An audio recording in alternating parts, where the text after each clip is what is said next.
Le départ de Sonia Mabrouk n'a pas manqué de faire réagir. Téléspectateurs, internautes et journalistes y sont allés de leurs commentaires. Et ce 9 février, c'est Elisabeth Lévy, connue pour ses prises de parole qui suscitent toujours de vives réactions, qui s'est adressée à sa consoeur de CNews. Si certains l'avaient vu venir, d'autres, en revanche, sont tombés des nues lorsque Sonia Mabrouk a annoncé quitter CNews, vendredi 6 février.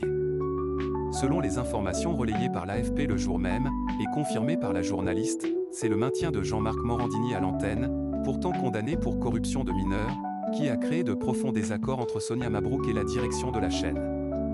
Alors que la démission de la mère de famille faisait le tour de la toile, celle-ci a fait une mise au point sur sa situation, le 8 février sur son compte X. Suite à ma démission de mon poste à CNews au vu des récents événements, j'ai été informé par la direction que je suis dispensé du préavis d'un mois sur cette même antenne.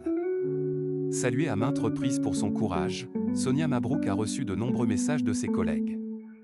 Et ce 9 février, c'est Elisabeth Lévy, directrice de la rédaction de Causeur, qui a pris la parole sur son compte X. Si je comprends bien, on ne verra plus Sonia Mabrouk sur CNews. Celle qui intervient également sur la chaîne d'information a poursuivi, après 10 ans de camaraderie professionnelle, cela mérite un petit message amical. Chère Sonia, on a beaucoup discuté, on s'est un peu disputé et on a pas mal rigolé. Merci pour tout ça. Avant d'ajouter, non sans admiration, je ne partage pas tous tes combats, mais tu les mènes avec panache et pour ça, chapeau bas. Et de lui souhaiter, bon vent. Sonia Mabrouk, quel présentateur la remplace sur CNews? Sonia Mabrouk partie, les dirigeants de CNews ont dû faire au plus vite et au mieux pour remplacer leur présentatrice star. Et c'est sur Pierre de Villeneuve que le choix s'est porté. Voix emblématique d'Europe 1, le journaliste de 52 ans a des années d'expérience derrière lui, matinale, journal du midi, journal du soir, chronique littéraire ou encore émission culturelle, Studio Europe 1, le temps de le dire.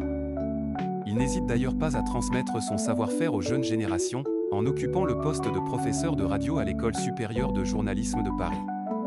Parviendra-t-il désormais à se faire une place dans le quotidien des téléspectateurs de Midi News?